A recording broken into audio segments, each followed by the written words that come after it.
Good evening, everybody, and welcome to BevLive, streaming to you on a Friday evening.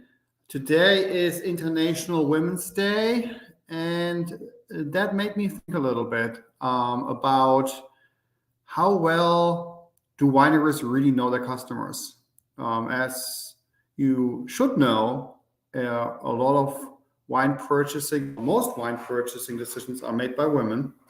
And the question is, do we as an industry really do a good job at marketing to the right people?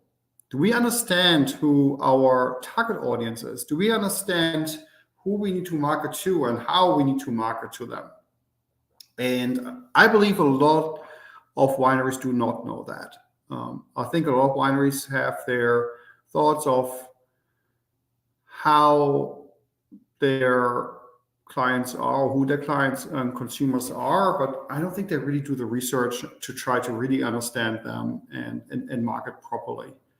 And I think the wineries who do that little bit of homework to try to connect to the right people will be very successful in their marketing and sales approaches.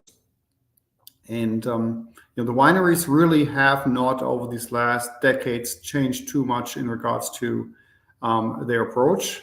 There have been some changes, but really overall, as an industry, not too much has changed. And I think, especially when you use platforms like ours, you can engage with people, you can understand your audience.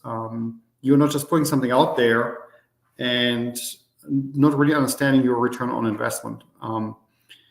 When you do it with platforms like BevLive, though, you will see who your audience is. You can interact with that audience. You can answer any questions. So you have that interaction going, and you're creating relationships with that audience.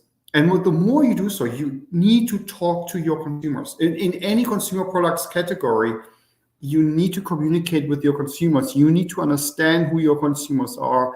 You need to understand what they're looking for. And you need to market accordingly. And I really believe that a lot of wineries do not do their homework. And they make fantastic wine and then they wonder, why it's not selling. It's because, yes, it's difficult to make good wine. But that's only the first step. Once you have a great product in the cellar, you actually need to get it out into the market and for people to buy it. And let's face it, there's a lot of good wine out there. So you have to be specific of, who you market to, who you try to sell to, which outlets you're using. And again, you can also use platforms like BevLive to really understand who your consumers are, and then use that knowledge maybe when you go through, regular distribution. But I implore you to really do your homework, really talk to people, ask what they're looking for, understand the price points they're looking for, understand the styles they're looking for, understand from a winery's perspective and from a tourism perspective what people are looking for when they visit your winery, what makes your winery special, what you want to communicate to them. So with that, I wish everybody a fantastic weekend. Think about your marketing, think about who your consumers are, and I'll talk to you next week.